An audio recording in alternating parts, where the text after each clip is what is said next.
They called her the family stain.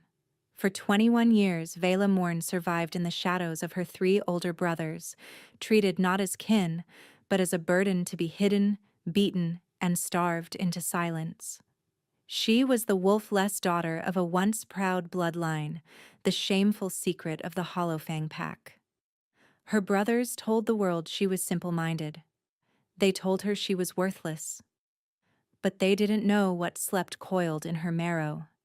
They didn't know that the bruises they left on her skin were feeding something ancient and hungry. When her brothers sell her to the enemy Alpha to settle a blood debt, they think they're discarding trash. They don't realize they've just handed a weapon of extinction to the one wolf in the realm who has been dreaming of her face since the moment he was born. Get ready, because the Crimson Wolf is about to wake, and the brothers who sold her will learn that some debts can never be repaid. The Hollowfang pack house sat on the edge of the Wraithwood forest, a sprawling stone manor that had seen better centuries. The walls were cracked, the gardens were dead. And in the basement where the servants once stored wine, Vela Morn was scrubbing bloodstains from the floor. Her brothers had hosted a gathering the night before.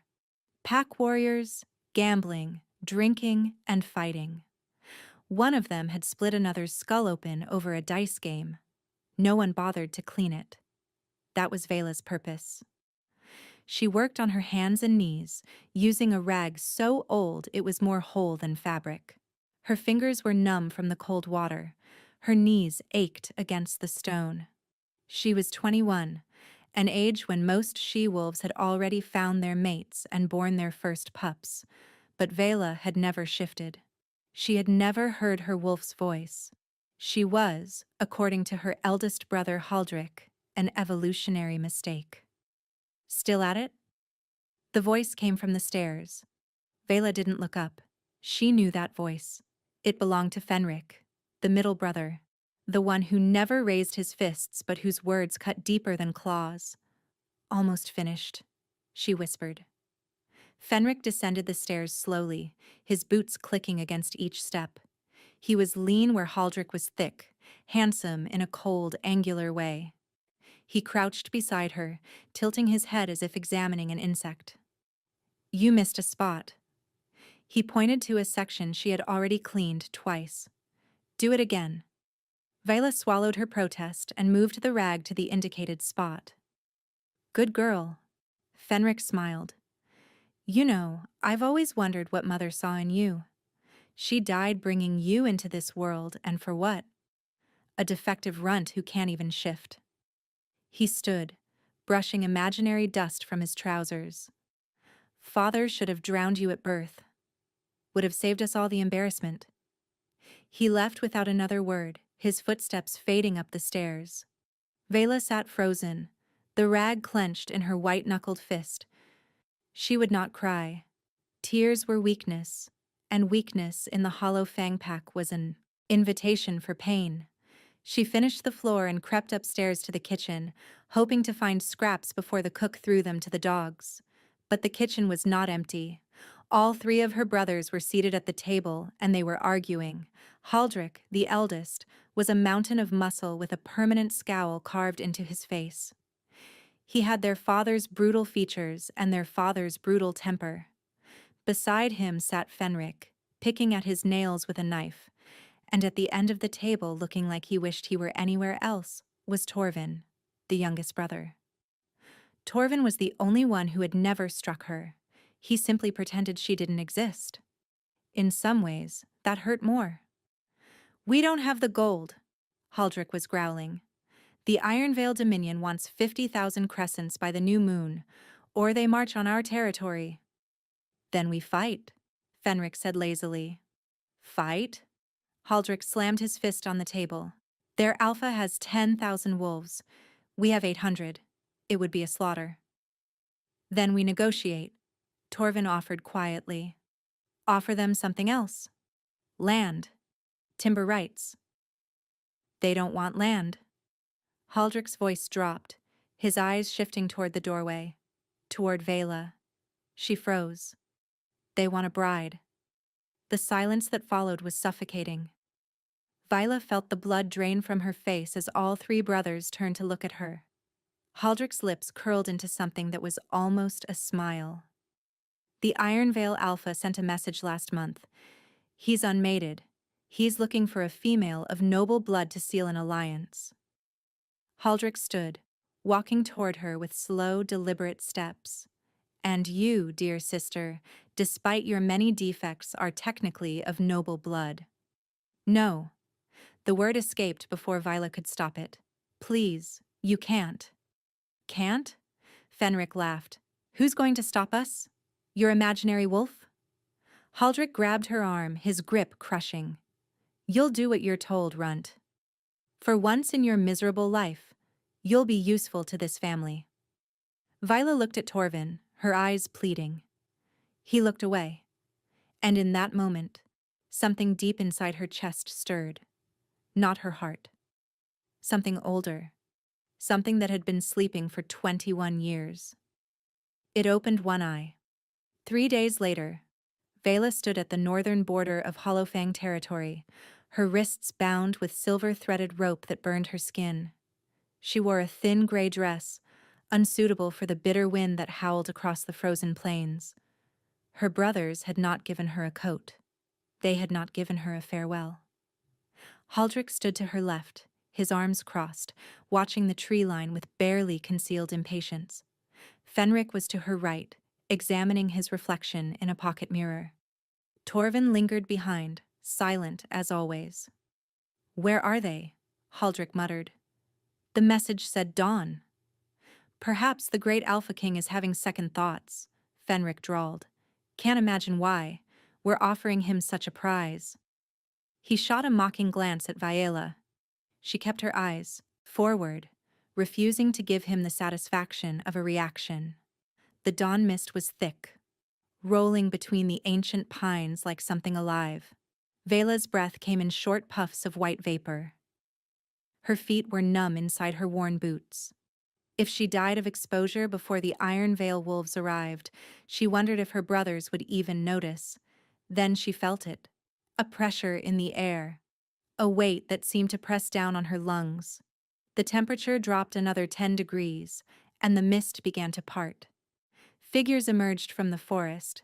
They moved in perfect formation, silent as shadows, their black tactical armor absorbing the pale morning light. There were at least 30 of them, each one radiating a predatory stillness that made Haldrick take an involuntary step backward. But it was the man at the center who stole Vela's breath. He was tall, broad-shouldered, with dark hair that fell across a face carved from granite and moonlight. A scar ran from his left temple to his jaw, pale against his tanned skin. His eyes were the color of a winter storm, gray and silver and utterly unreadable. He wore no crown, no ceremonial robes, just black leather and steel. But there was no mistaking what he was. The power rolling off him was suffocating. Alpha King Kalen Vex of the Iron Veil Dominion. Vela's knees buckled, not from fear, from something else entirely. A magnetic tug in her gut, a heat that sparked behind her ribs despite the freezing wind. She didn't understand it. She couldn't explain it.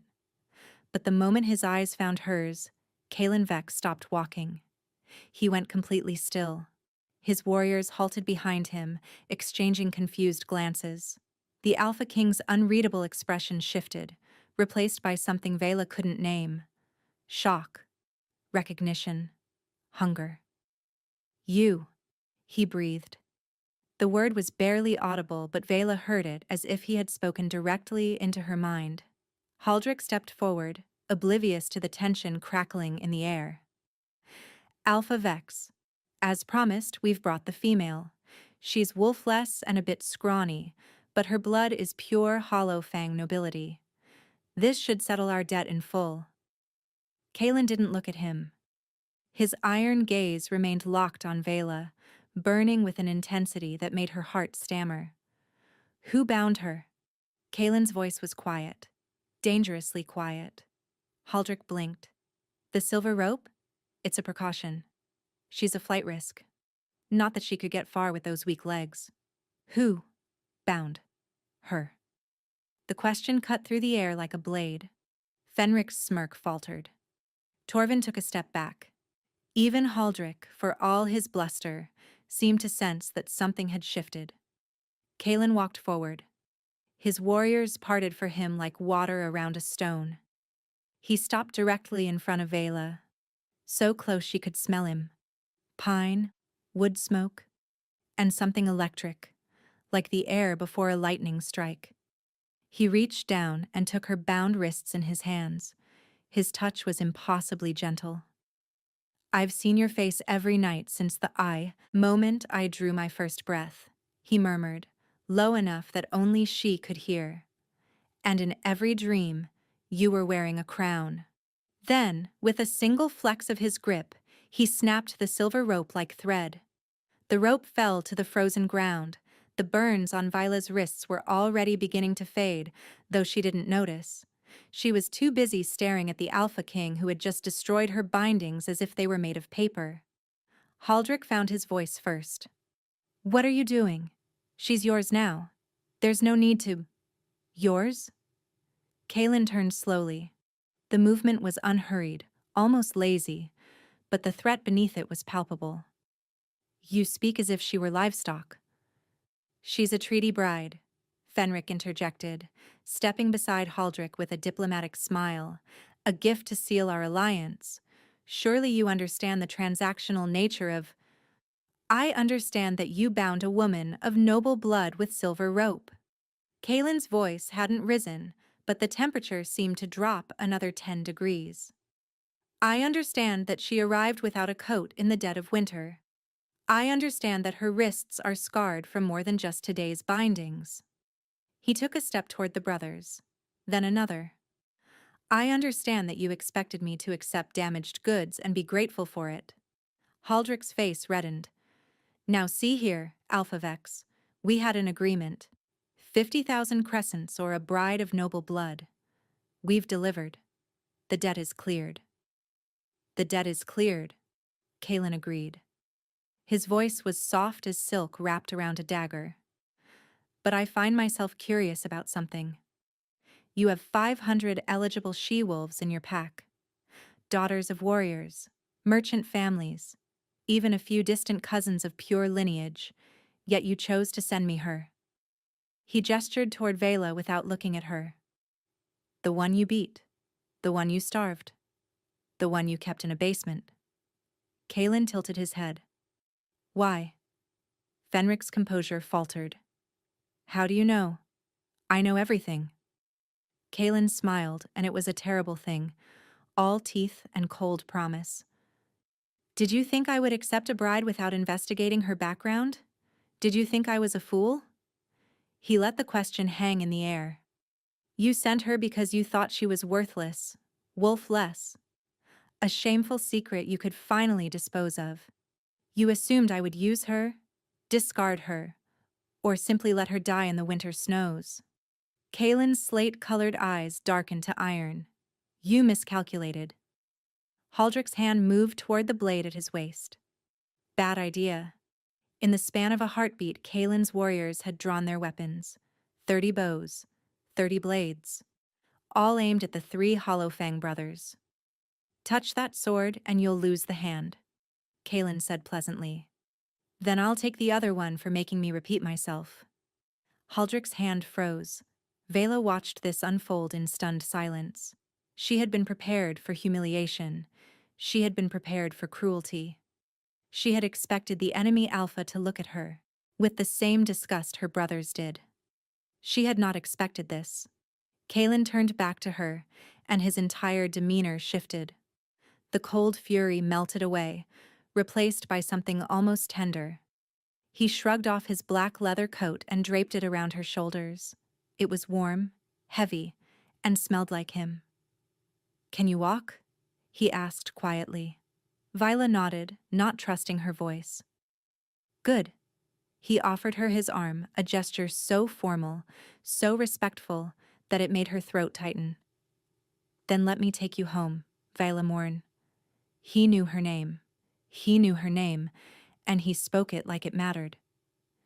You can't just take her and leave, Haldrick spluttered. We need assurances, documentation, a formal... Commander Rael, Kaelin said, not bothering to look back. A tall woman with silver-streaked hair stepped forward. Provide the Hollow Fang delegation with their documentation, then escort them back to their border. And if they resist, my king? Kaelin considered this for a moment. Then remind them that resisting the Ironvale Dominion is unwise. He began to walk, guiding Viola toward the tree line. His warriors fell into formation around them, a protective wall of black armor and deadly silence. Viola glanced back over her shoulder. Her brothers stood frozen in the snow, their faces cycling through confusion, anger, and something that might have been the first stirrings of fear. Fenric's mask had slipped entirely. He looked like he was going to be sick. Good, whispered a voice in Viola's mind, a voice she had never heard before. Low, ancient, hungry. Let them choke on their regret. Viola stumbled. Kaelin's hand tightened on her arm, steadying her. Easy, he murmured. You're safe now. But Vela barely heard him. Her heart was pounding. Her skin felt too tight. That voice, that beast coiled in her marrow, it was faint, barely a whisper, but it was there. Something inside her was waking up, and it was furious. Viola woke to warmth. It was such an unfamiliar sensation that for a moment she thought she was dead. Surely this was the afterlife. Soft sheets, a crackling fire, and the scent of lavender in the air. The basement floor had never smelled like lavender. She opened her eyes. The room was enormous. Vaulted ceilings of dark timber arched overhead, supported by beams carved with ancient wolf motifs. A fire roared in a stone hearth large enough to stand in. The bed beneath her was a cloud of silk and velvet, piled with furs so soft they felt like water against her skin. Floor-to-ceiling windows revealed a view that stole her breath. Snow-capped mountains pierced a violet sky. Far below, she could see the glittering lights of a city carved directly into the mountainside. It was beautiful.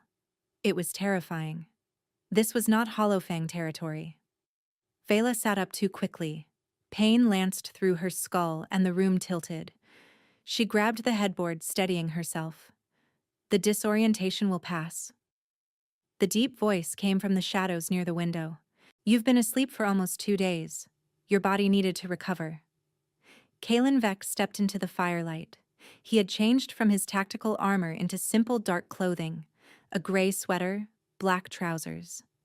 He looked almost approachable. Almost. The scar on his face caught the flickering light as he moved to a small table and poured water from a crystal pitcher. He brought it to her slowly, his movements deliberate, unthreatening. Drink, he said. You're dehydrated. Viola took the glass but didn't drink. Her fingers trembled against the crystal. Where am I? The Ironvale Citadel? My home. Kaelin sat in an armchair near the bed, maintaining a respectful distance. You collapsed at the border. The silver poisoning in your blood combined with exhaustion and malnutrition. My healers were concerned. Silver poisoning? The rope your brothers used wasn't ordinary silver. Kaelin's jaw tightened. It was alloyed with wolfsbane extract. Prolonged contact causes the metal to leach into the bloodstream. Another few hours and you would have suffered permanent nerve damage. Viola stared at the fading burns on her wrists. Her brothers had known. They had to have known. Why do you care? The question came out sharper than she intended. I'm just a treaty bride, a transaction. You said so yourself. I said your brothers saw you as a transaction. Kaelin leaned forward, resting his elbows on his knees. I never did. The firelight danced in his gunmetal stare. Vela felt that strange tether again, the inexplicable heat behind her ribs that defied explanation. You said something at the border, she whispered. You said you'd seen my face. In dreams. Since you were born. Kaelin was silent for a long moment. When he spoke, his voice was rough, as if the words cost him something. The dreams have been with me since my first night in this world. My mother told me I cried for hours after I was born, but the moment I fell asleep, I went quiet. She said I smiled. He paused. I was dreaming of you. Vila's breath caught. As an infant, I didn't understand the visions. Just colors, warmth, a presence that felt like safety. As I grew older, the dreams became clearer. I saw a woman running through a forest of fire. A woman standing on a mountain of bones, light pouring from her hands. A woman sitting by a frozen lake, and I could almost hear her voice. He looked at her with an intensity that made her skin prickle. By the time I was 12, I could draw your face from memory. I sent scouts to every pack on the continent with that sketch. No one recognized you. I began to think you were a ghost, a prophecy that would never come true. His voice dropped. Then I received your brother's offer, and the sketch they included matched perfectly. Viola set the water glass on the bedside table. Her hands wouldn't stop shaking. That's impossible. Dreams don't work like that. You're lying. I have no reason to lie to you. Everyone has reasons to lie. Vela pulled the furs up to her chin, a pathetic barrier between herself and this impossible man. You're the enemy. Your pack and mine have been at war for 3 generations, and now you expect me to believe you've been dreaming about me like some kind of fated? She stopped herself. The word hung in the air, unspoken but deafening. Mate. Kaelin didn't flinch. I don't expect you to believe anything yet, Vila. I only expect you to listen. He stood, walking toward the door. At the threshold, he paused. Tomorrow, my council's historian will visit you. There are things you need to know about your bloodline. Things your brothers clearly kept from you. He glanced back over his shoulder.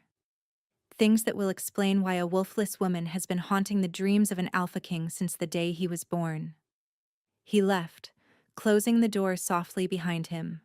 Vila sat in the enormous bed, surrounded by luxury she had never known, and felt the thing behind her ribs stir again. That presence, that voice. It wasn't words this time, it was a feeling. Recognition. The historian arrived at midday. Her name was Thessaly Orin, and she was ancient in the way that only wolves who had lived through centuries could be. Her face was a map of wrinkles, her hair pure white, but her eyes were sharp as obsidian chips. She carried a leather satchel stuffed with scrolls and a single black lockbox. Vela sat across from her in the sitting room adjacent to her chambers. She had been given new clothes, soft wool trousers and a fitted tunic of deep burgundy. It was the finest thing she had ever worn. You are afraid, Thessaly observed, lowering herself into a chair. Good. Fear means you are paying attention. I'm not afraid, Vila lied. I'm confused. Your king claims he's been dreaming about me since birth. He claims I have some hidden bloodline. None of this makes sense. Thessaly smiled, revealing teeth that were slightly too sharp. It will. But first, tell me what you know of your mother. Vela hesitated. Nothing. She died when I was born. My father never spoke of her. My brothers said she was a low-ranking Omega from a minor pack. Nothing special. Your brothers are liars. Thessaly opened her satchel and pulled out a rolled parchment, yellowed with age. Your mother was not low-ranking. She was not from a minor pack. And she was certainly not nothing special. She unfurled the parchment. It was a genealogical chart, branches and names spreading like roots across the page. At the very top, inscribed in red ink, was a symbol Vila didn't recognize. A crescent moon dripping 3 drops of blood. The crimson lineage, Thessaly said, the original ruling bloodline of our kind. They predate the pack system, the alpha hierarchy, even the mate bond as we know it. They were conduits of the blood moon, wolves who could channel the raw power of our goddess. Vela stared at the symbol. Her heart was hammering. That's mythology. Children's stories. History becomes mythology when it suits those in power to forget it. Thessaly traced her finger down the chart, stopping at a name near the bottom. Seraphine Veloth. Your mother. The name hit Vela like a physical blow. She had never known her mother's name. Her brothers had never told her. Your mother was the last surviving heir of the Crimson lineage, Thessaly continued. She fled her own pack when she was 17, after a faction called the Hollow Flame murdered the rest of her family. She changed her name, hid among the lower ranks, and eventually mated with your father, a brute who had no idea what treasure he had claimed. Vela's mouth was dry. If my mother was so powerful, why didn't she fight back? Why did she die giving birth to me? Thessaly's expression darkened. Because someone poisoned her. Someone who knew what you would become if you were allowed to develop naturally.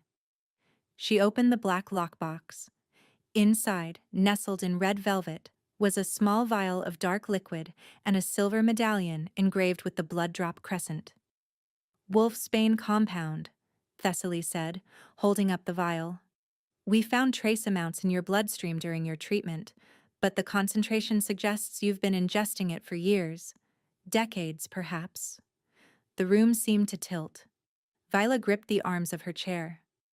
Your brothers have been poisoning you since you were an infant, Thessaly said flatly, keeping your wolf in a coma, keeping you weak, controllable, and ignorant of your own power. No. Viola shook her head.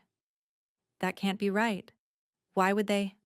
Because a fully awakened crimson wolf could tear their pack apart with a thought. Thessaly's voice was hard as iron. Because you are not a defective Omega, Vela Morn. You are a weapon of extinction wrapped in human skin, and your brothers knew it. Thessaly leaned forward, her ancient eyes gleaming. There is more. The Crimson Wolves were known for two gifts. The first was destruction, raw, devastating power that could level mountains. But the second was rarer, appearing only once every few generations. She paused. The gift of restoration, the ability to heal wounds, purge poisons, even pull souls back from the edge of death. Vela's breath caught. You think I have this gift? I think you have both. Thessaly's voice was reverent. You are the first Crimson heir in 800 years to carry the full bloodline, destroyer and healer, death and life. The door opened. Kalen walked in, his expression unreadable. You've told her, he said to Thessaly. It wasn't a question. She needed to know. Thessaly gathered her materials. What happens next is your conversation, my king. She left, and the silence that followed was suffocating. Kalen crossed the room and knelt in front of Vela's chair, bringing himself to her eye level. It was such an unexpected gesture of humility that it broke through her spiraling panic. I know this is overwhelming, he said quietly. I know you have no reason to trust me. I am the enemy your brothers warned you about your entire life. Then why are you helping me? Viola's voice wavered. What do you want from me? I want to help you become what you were always meant to be. Kaylin held her gaze. The wolfsbane is leaving your system. Your wolf is waking up. But if you shift without training, without control, you could hurt yourself or others. You could level this entire citadel. He extended his hand, palm up. Let me train you. Let me show you how to harness this power instead of being consumed by it. And when you're ready, when you're strong, you can decide what to do with it. Stay here. Leave. Return to your brothers and burn their house to the ground. A ghost of a smile crossed his face. I would recommend the third option, personally. Viola looked at his outstretched hand.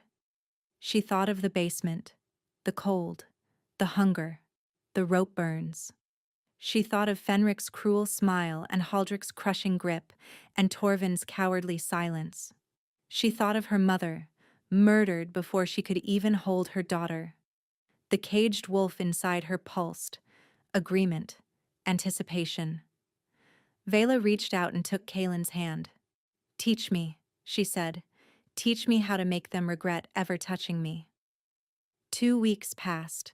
2 weeks of training, of pushing her body beyond limits she didn't know she had.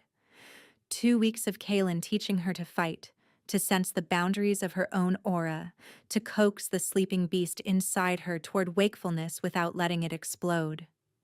2 weeks of meals that actually filled her stomach. 2 weeks of sleeping in a real bed. 2 weeks of people looking at her with respect instead of disgust. It was the happiest Vela had ever been, and that terrified her more than anything. She stood in the Citadel's training courtyard, sweat dripping down her temples despite the freezing air. Kalen circled her, correcting her stance, adjusting the grip on her practice blade. "You're still dropping your left shoulder," he said. "A trained fighter would exploit that opening in a heartbeat." "Then stop circling me like a vulture and actually attack." Kalen raised an eyebrow. A smile tugged at his scarred lips. He moved. Vela barely saw it. One moment he was 3 feet away. The next his blade was at her throat. His body pressed against her back. His breath warm against her ear. "Dead," he murmured.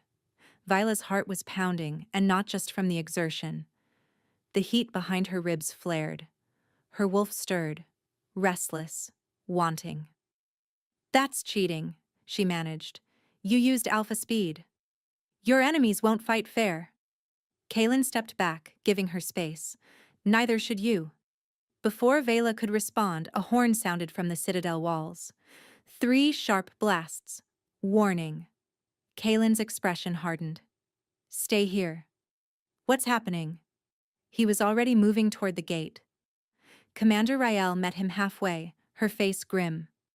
"3 wolves at the southern border, my king. They're demanding an audience." Rael's jaw tightened. "They're from Hollowfang." Vela's blood turned to ice. No, not yet. Not when she was finally starting to feel safe. Kalen glanced back at her. Something fierce flashed in his winter storm eyes. "Let them in," he said. "I want to hear what they have to say."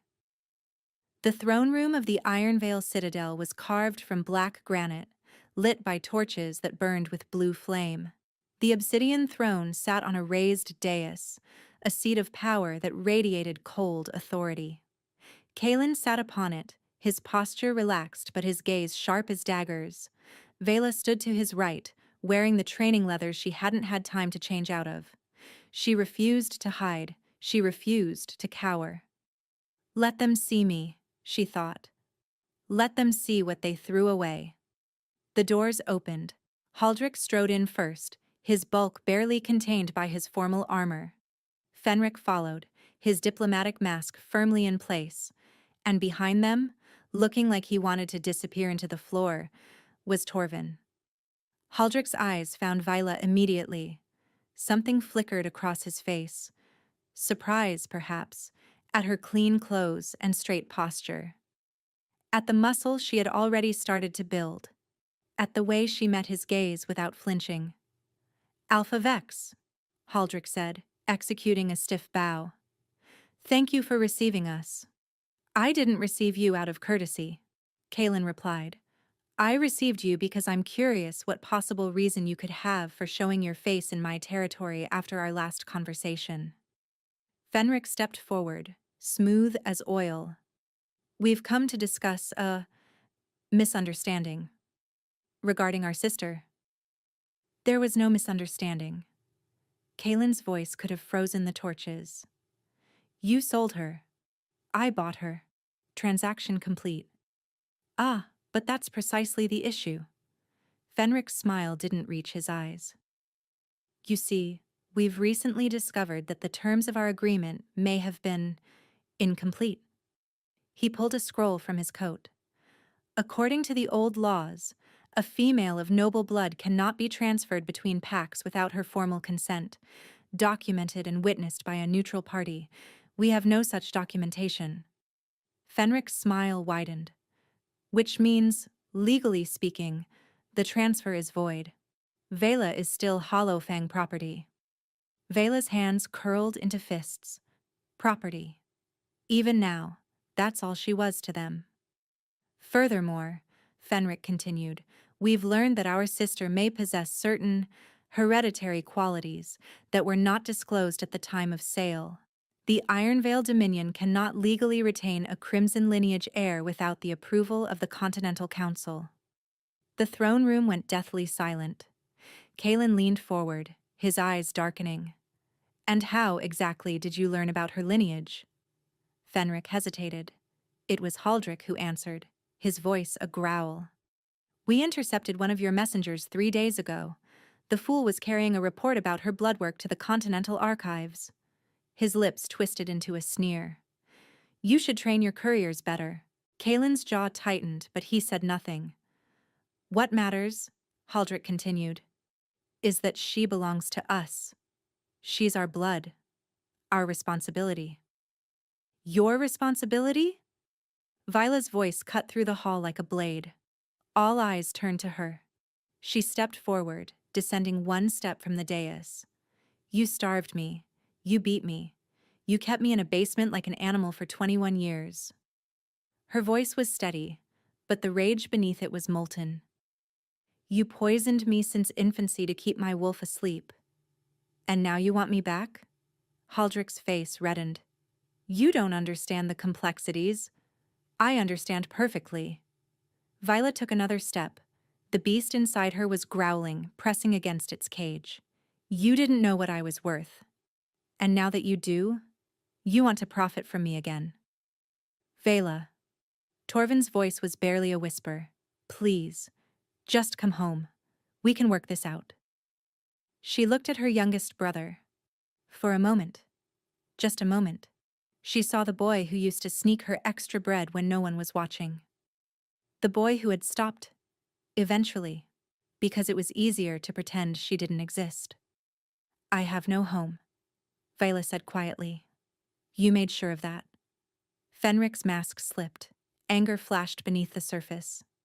The council will hear of this, he spat. You cannot keep a crimson heir against the old laws. If you do not return her willingly, we will petition for a trial of blood.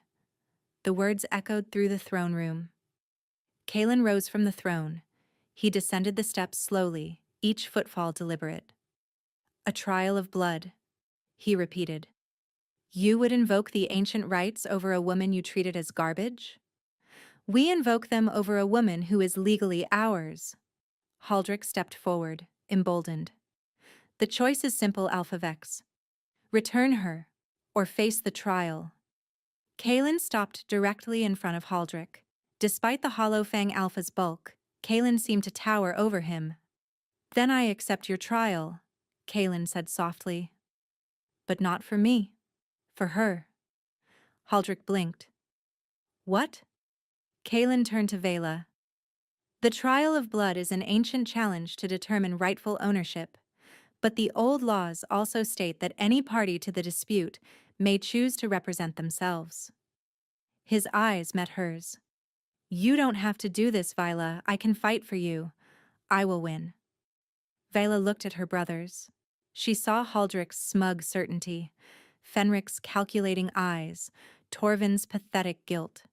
She thought of 21 years of pain. No, she said. This is my fight. Her wolf howled in agreement. The Council of Elders arrived 3 days later. They came in a procession of black carriages drawn by wolves the size of horses, their ancient forms wrapped in gray ceremonial robes. 5 elders in total, each one representing a cardinal territory of the werewolf realm. Their faces were hidden beneath deep hoods, but their power was unmistakable, a pressure in the air that made even Kalen's elite guards shift uncomfortably. The trial would be held at the Frostfire Arena, an ancient coliseum carved into the mountain behind the citadel. The floor was volcanic glass, black and razor-sharp, heated from below by magma vents.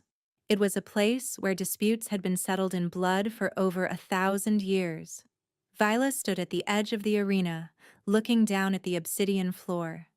In a few hours she would be standing on that glass, fighting for her freedom. You can still change your mind. Kalen's voice came from behind her. He had been watching her for the past hour, saying nothing, giving her space. No, I can't. Viola didn't turn around. If you fight for me, I'll always be the woman who needed saving, the weak Omega who couldn't stand on her own. There's no shame in accepting help. There is, when the help proves them right. Viola finally turned. Kalen stood in the doorway, his arms crossed, his expression torn between frustration and something softer. My brothers think I'm nothing, she continued. They've thought it my entire life. If I hide behind you now, I'll be proving them right. I'll be the helpless runt they always said I was. Kalen was silent for a long moment. Then he crossed the distance between them and took her hands in his. Your wolf is still waking, he said quietly. You've only been training for 2 weeks. Haldrick has been fighting since he could walk. Then I'll have to be smarter than him. And if you're not? If he overpowers you? Vela met his gaze. The invisible tether between them was stronger than ever. That inexplicable bond that made her want to lean into him, to trust him completely. Then at least I'll go down fighting, she said. That's more than I ever had before. Kalen's jaw tightened. For a moment she thought he would argue further. Instead, he lifted her hands to his lips and pressed a kiss to her scarred knuckles. Then fight, Viola Morn. And when you win? His eyes darkened with promise. We'll discuss what comes next. The horn sounded. The trial was beginning. The arena was packed. Wolves from every territory had gathered to witness the spectacle. A crimson heir fighting for her freedom against the brother who had sold her. The elders sat in the highest box, their hooded faces inscrutable. Viola descended the stone steps to the arena floor. The volcanic glass was warm beneath her bare feet. She wore simple fighting leathers, her pale hair braided back from her face. Across the arena, Haldrick was already waiting. He had stripped to the waist, his massive torso covered in battle scars and ceremonial tattoos. He was grinning. Little sister, he called out, his voice echoing off the stone walls. I'm going to enjoy this. Rules of engagement, the head elder announced, his voice magically amplified. No weapons, no external interference. Shift is permitted. The fight ends when one party submits, is incapacitated, or is dead. Vela's heart hammered against her ribs. Her wolf was pressing against the thinning walls of its cage, eager, hungry. Additionally, the elder continued, as this trial involves a disputed crimson heir, the ancient protocols apply. Should the claimant lose, she will be returned to Hollow Fang custody. Should she win, all claims upon her are forfeit, and she is declared a free wolf under the protection of the Continental Council. Free. The word tasted like hope. Haldrick flexed his neck, rolling his massive shoulders. I won't kill you, he said, loud enough for the crowd to hear. I'll just break enough bones that you'll never walk again. Then you can spend the rest of your life crawling on the floor where you belong. Viola said nothing. She simply raised her fists. The elder's voice rang out. Begin. Haldrick didn't shift immediately. He wanted to humiliate her first. Viola could see it in his eyes, the need to prove his dominance in human form before unleashing his wolf. He thought this would be easy. He thought she was still the starving girl who flinched at his shadow. He was wrong. Haldrick charged, his massive fist swinging toward her head with enough force to shatter stone. Vela didn't block. She flowed. The movement came from somewhere deep inside her. Instinctual. Ancient. She sidestepped his blow by inches, feeling the wind of his knuckles against her cheek, and drove her elbow into his kidney. Haldrick grunted, stumbling forward. The crowd gasped. He spun, his face twisted with surprise and fury. Lucky shot. Was it? Viola circled him, light on her feet. The volcanic glass was warm but not painful. She could feel energy thrumming up through the floor, feeding the beast inside her. Haldrick attacked again, faster this time, a combination of strikes that would have overwhelmed any normal opponent. But Viola wasn't normal. Not anymore. She ducked, weaved, deflected. Every movement felt like water flowing around stone. Her wolf was guiding her, lending her speed and instinct she had never possessed before. She landed a palm strike to Haldrick's sternum. He staggered backward, wheezing. "Impossible," he snarled. "You're wolf-less. You're nothing." "Keep telling yourself that." Haldrick roared and shifted. The transformation was brutal and fast, bones snapping and reshaping in seconds. Where her brother had stood, a massive gray wolf now crouched, easily 8 feet at the shoulder. His eyes burned with amber rage, and saliva dripped from fangs the size of daggers.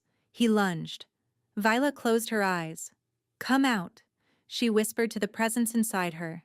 "It's time." The cage shattered. Red light exploded from Viola's body, so bright that the spectators shielded their eyes. Pain ripped through her, but it wasn't the agony she had expected. It was release. It was freedom. 21 years of suppression, of poison, of chains, all of it burning away in an instant. When the light faded, Viola was gone. In her place stood the crimson wolf. She was enormous, larger than Haldrick by half, her fur the deep red of arterial blood. Her eyes blazed like molten gold, and veins of crimson light pulsed beneath her coat like living fire. The volcanic glass beneath her paws began to splinter from the sheer pressure of her aura. Every wolf in the arena dropped to their knees, not by choice, by compulsion. The crimson wolf's dominance was absolute, a weight that pressed down on their very souls. Only Haldrick remained standing, but his legs were trembling. The arrogance had drained from his wolf's eyes, replaced by primal terror. Vela didn't give him time to recover. She moved like lightning, crossing the arena in a single bound, her jaws closed around Haldrick's throat, not to kill, but to control. She lifted him off his paws and slammed him into the volcanic glass with enough force to split the floor. Haldrick yelped, thrashing wildly. He clawed at her chest, drawing blood, but Viola barely felt it. The pain only sharpened her focus. She pressed down harder, her golden eyes boring into his. Submit. The command wasn't spoken. It was projected directly into his mind, a psychic shockwave that left no room for resistance. Haldrick's wolf went limp. A pitiful whine escaped his throat. His tail tucked between his legs and his head turned, exposing his jugular in the ultimate gesture of surrender. The crowd was silent. Then a single howl rose from the stands, a salute to the victor. Others joined, and within seconds, the arena was filled with the sound of 500 wolves acknowledging her dominance. Viola released her brother and stepped back. She shifted to human form, standing naked and bloodied on the fractured glass. Kalen was already vaulting over the arena wall, his coat in hand. He wrapped it around her before the crowd could gawk, pulling her against his chest. "You did it," he breathed. "You actually did it." Viola looked down at Haldrick, who was shifting back to human form, curled in a fetal position, sobbing. "I submit," Haldrick gasped. "I submit. She's free. She's free." The head elder rose from his seat. "The trial is decided. Vela Morn is declared a free wolf, bound to no pack, protected by the Continental Council." His ancient voice carried across the arena. "All claims from the Hollow Fang pack are hereby forfeit." Vela sagged against Kalen, exhaustion crashing over her. But before she could speak, a scream cut through the cheering. Fenric. He had drawn a blade, a short silver dagger that gleamed with poison. He was sprinting toward the arena floor, his diplomatic mask completely gone, replaced by murderous desperation. "If I can't have her, no one will." He threw the dagger. Time seemed to slow. Viola saw the blade spinning toward her heart. She was too exhausted to move, too drained to shift. But Kalen moved. He spun, putting his body between her and the blade. The dagger sank into his shoulder with a sickening thunk. Kalen staggered but didn't fall. He looked down at the poisoned blade protruding from his flesh, then up at Fenric, who had frozen mid-stride. That, Kalen said, calmly, was a mistake. His guards were on Fenric in seconds, forcing him to his knees, but Viola wasn't looking at her brother. She was looking at the black vein spreading from Kalen's wound, the poison racing toward his heart. "No," she whispered. "No, no, no." She pressed her hands against his chest, and without understanding how, she reached inside herself and pulled. Crimson light flowed from her palms into his body. The black veins began to retreat, burning away under the onslaught of her power. Thessaly's words echoed in her mind, destroyer and healer, death and life. Kalen gasped, his eyes widening. The dagger was pushed out of his flesh by an invisible force clattering to the ground. The wound sealed itself, leaving only a faint scar. Viola collapsed against him, utterly spent. "How did you do that?" Kalen breathed. "I don't know," she whispered. "I just couldn't let you die." Above them, the elders were conferring rapidly. The head elder's voice rang out once more. "The Crimson Wolf has demonstrated the gift of restoration, a power not seen in over 800 years. His hood turned toward Vela. "This changes everything." Fenric was dragged to the dungeons. Haldric was escorted to the border under armed guard, banished from all allied territories for 10 years. But Torvin remained. He knelt before Vela in the Citadel's great hall, his head bowed, his shoulders shaking. "I'm sorry," he whispered. "I knew it was wrong. I knew what they were doing to you, and I said nothing." Viola looked down at the brother who had pretended she didn't exist. The brother who had let her starve, let her suffer, because it was easier than standing up. "Why are you here, Torvin?" "Because you deserve an apology. And because—" He swallowed hard. "Because I came to warn you." Kalen stepped forward, his newly healed shoulder rolling beneath his shirt. "Warn us about what?" Torvin looked up, and there was genuine fear in his eyes. "The Hollow Flame, the faction that killed your mother." He looked at Viola. "They know you've awakened. They're coming. They've been waiting for this moment for 21 years. A cold wind seemed to sweep through the hall. "How many?" Kalen demanded. "Hundreds, maybe 1,000. They've been hiding in the ashlands, building their forces." Torvin's voice faltered. "They believe the Crimson bloodline is an abomination. They won't stop until every trace of it is destroyed." Vela felt the familiar stirring in her chest. Her wolf was growling, not with fear, but with anticipation. Let them come. A horn sounded from the walls, then another, then a dozen. Commander Riel burst through the doors, her face pale.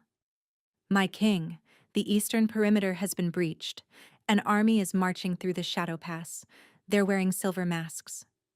"The Hollow Flame." Kalen's expression hardened.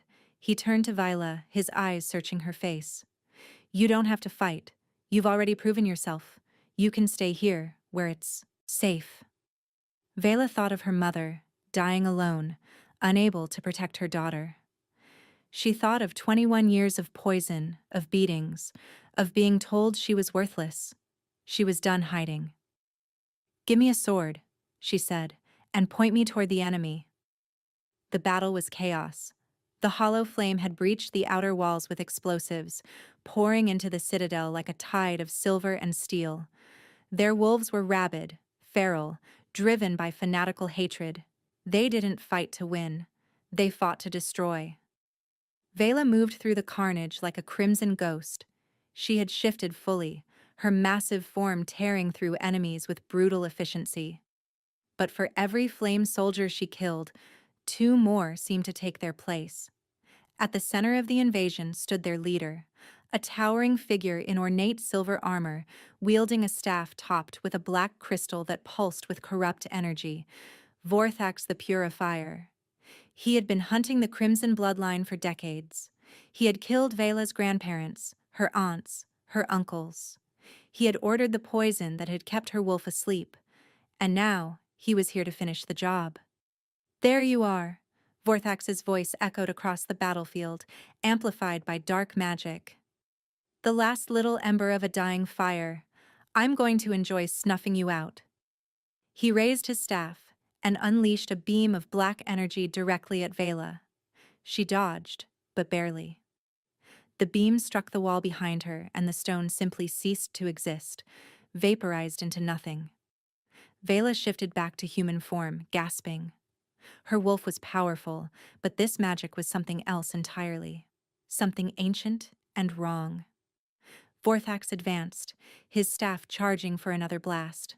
"Your mother begged, you know," he said conversationally. "When my agents poisoned her, she begged for your life, promised to give up her power, her heritage, everything.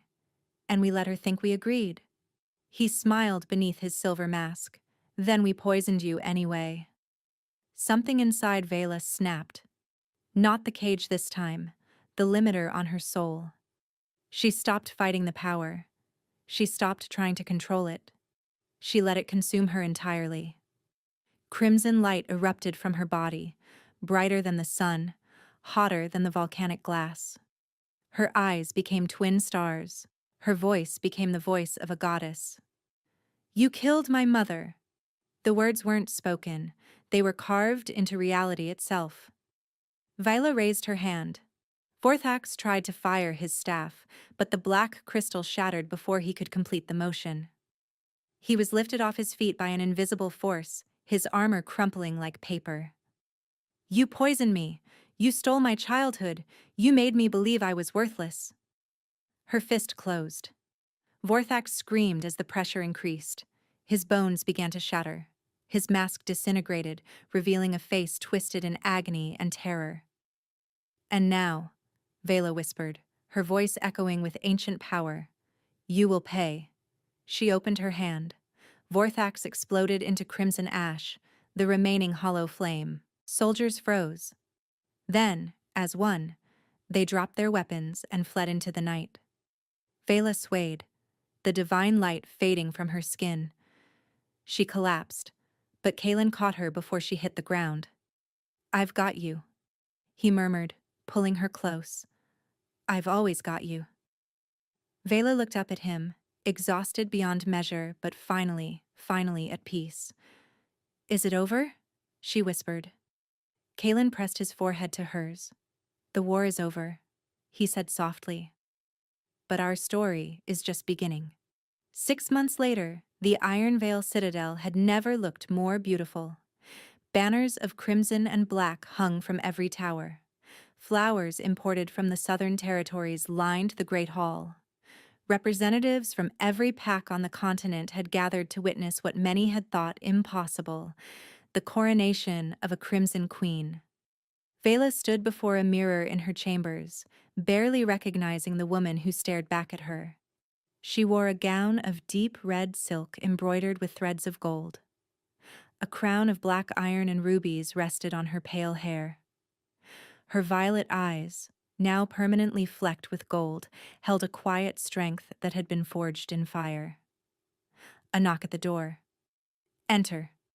Torvin stepped inside, dressed in the formal attire of a Citadel advisor, a position Kaelin had offered him after he'd proven his loyalty during the Hollow Flame attack. He still carried guilt in his eyes, probably always would, but he was trying to make amends. "It's time, Your Majesty," he said quietly. Vila smiled. "You don't have to call me that." "Yes, I do." Torvin bowed his head. "You earned it." They walked together to the great hall. The doors opened, and 1,000 wolves rose to their feet. Kaelin waited at the end of the aisle, standing before the twin thrones that had been installed on the dais. He looked magnificent in black and silver, his iron gaze fixed on her with an intensity that made her heart stutter. She walked toward him, and with every step, she felt the weight of her past falling away. The basement, the starvation, the beatings, the poison, gone. She reached the dais, and Kalen took her hand, raising it to his lips. "You look beautiful," he murmured. "You look acceptable," she replied, and he laughed, a rare, genuine sound that made the crowd murmur with surprise. The head elder stepped forward, holding the ceremonial crown. "Vela Morn, last heir of the Crimson lineage, do you accept the mantle of queen to rule beside King Kalen Vex and protect the wolves of this realm?" Vela looked out at the crowd. She saw Torvin, standing proud. She saw Commander Rael, nodding with respect. She saw hundreds of wolves who had once been strangers, now her people. "I accept." The crown was placed upon her head. The hall erupted into cheers. Kalen pulled her close, his lips brushing her ear. "They're all kneeling for you now," he whispered. "The girl who scrubbed floors, the runt they threw away." Vela turned to face him, her golden-flecked eyes shining. "No," she said softly. "They're kneeling for the woman who rose from the ashes." She kissed him then, in front of the entire court, and the cheers became a roar.